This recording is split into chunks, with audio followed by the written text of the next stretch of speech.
Olá, meus irmãos, graça e paz seja convosco. O título da lição de hoje é A Sabedoria e o Conhecimento de Deus. Essa sabedoria era o que Paulo mais queria que os colossenses tivessem. Eles não fossem alimentados pelas vãs sutilezas, que quer dizer coisas sem importância, assuntos que na verdade envolviam muito mais filosofia do que a teologia bíblica. E Paulo estava orientando os colossenses a fim de que eles não deixassem ser alimentados por aquilo que não iria contribuir para a sua jornada rumo ao céu. E no capítulo 2 dos Colossenses, Paulo dá aqui vários conselhos. Entre eles, ele diz assim, quero que saibam quantas lutas tenho enfrentado por causa de vocês, e dos que estão em Laodiceia, e por muitos que não me conhecem pessoalmente.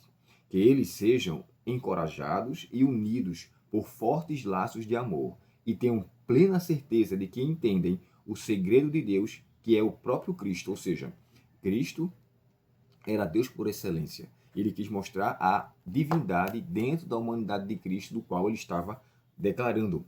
Uma coisa que me chama aqui muita atenção é a expressão sabedoria e conhecimento. Você lembra que o próprio texto de Provérbios, no capítulo 1, verso 7, 2 também fala, quando diz assim, o temor do Senhor é o princípio da sabedoria. Porém, o texto de Jó 28, verso 12, ele escreve assim, onde se achará a sabedoria? E em que lugar estará o entendimento? Esse é o verso 12 do capítulo 28. Se você for ler o verso 28 do capítulo 28, ele fala assim, eis que o temor do Senhor é o princípio do saber, e o afastar-se do mal, o entendimento. Jó, ele tinha uma vida de integralidade muito intensa, ou seja, ele era completo em Deus, em tudo que ele fazia. E a expressão, como é dito, homem íntegro, no capítulo 1 de Jó, e o verso 1, isso nos faz entender que o íntegro ali não é reto, não é honesto, mas uma pessoa completa. E o íntegro vem de integralidade, no hebraico tam. E essa expressão desenvolve em Jó um amadurecimento espiritual. A mesma coisa que Paulo queria que os colossenses tivessem, que eles fossem maduros. Ele chega até a falar depois de perfeição, né? Mas a imperfeição não envolve impecabilidade. Não pense que a pessoa, para ser perfeita, precisa ser impecável. Não. Enoque foi uma pessoa que também alcançou essa maturidade, uma perfeição, entre aspas, mesmo sendo pecador. E olha qual foi o fim de Enoque. Ele teve uma vida de transferência, ou seja, ele foi transferido dessa vida para outra, ou trasladação. Diante dessa situação, o autor aqui, Paulo, ele inicia sua carta desabafando o que acontece com ele, falando da situação, de que por causa dele ele passou por várias perseguições, embora Paulo não tivesse ido a Colossenses pessoalmente, e ele não os conhecia ninguém pessoalmente, mas através do seu colega de trabalho chamado Epáfras, nós falamos sobre isso em lições anteriores, ele levou o conhecimento do Paulo, de acordo com alguns comentários, Paulo tinha pregado em Éfeso, Epáfras ouviu aquele sermão dele, ficou extremamente maravilhado, levou esse conteúdo para os colossenses. O próprio Tíquico, que era o, vamos dizer assim, o pombo correio de Paulo, era ele que levava as informações. Aqui o autor chega até a falar sobre os auxiliadores de Paulo. Aqui na parte de... deixa me ver aqui.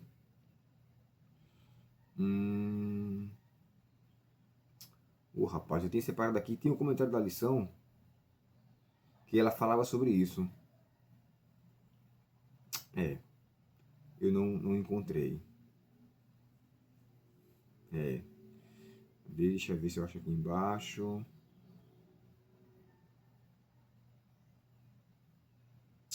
Rapaz, eu não achei, ó. Não achei.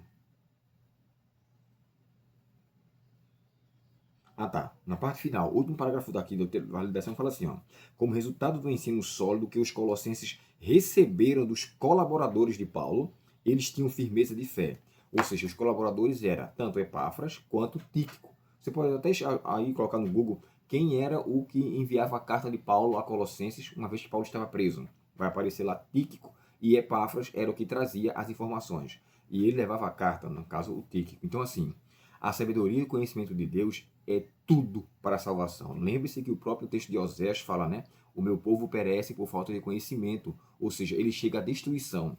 Se o perecer ali é o mesmo perecer de João 3,16, quer dizer, eles vão morrer para sempre por não quererem conhecimento de Deus. E a gente sabe que isso aí é um crucial, né? Jesus falou no capítulo 17 de João que a vida eterna consiste em conhecer a Deus. 17, verso 3.